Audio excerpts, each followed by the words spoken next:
So here's the deal. My team and I came out to this property to upgrade all 22 controllers that were existing out here. They had Rainbird controllers controlled by a third-party service that they were paying a monthly fee for.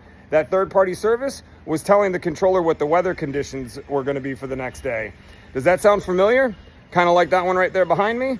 Yes, we came out here and upgraded all 22 of those controllers to Hunter HPC smart controllers with Hydrawise. These controllers will connect to the community-wide Wi-Fi that they have here so that they can control all of them from one place. Now that the controllers are installed and I told you why we did it, I got to go over here and explain to them how to use them out here at the controller as well as on the Hydrawise app.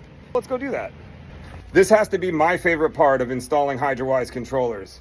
I get to explain how they work to everybody that's going to get to use them in a little bit. I'm going to sit here and explain to these people how to use a Hydrawise controller. And this is more for these guys to set up the Wi-Fi, unless they send you guys around to set up the Wi-Fi. You would go into settings, you click wireless, and then click the wireless, name, and it'll bring up the list of names. Once you figure out what the name is, you would click it, hit confirm, and then it's going to ask you for the password.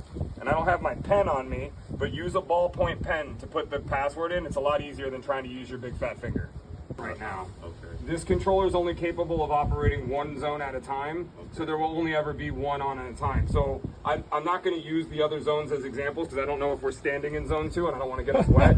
But you would just as easily go to that, hit run, and then put in an amount of time, and then it would run the zone. I'm just going to hit cancel so we don't get ourselves. How do you feel after the Hydrawise training out there in the field? It was fantastic. Everybody now knows how to do it, and we'll take care of our lawns. It'll be nice and green. Thanks, Justin. Appreciate it. Well, we're not done yet. We're going to head upstairs and we're going to show you how to control the system through that iPad. That's next. Great. All right.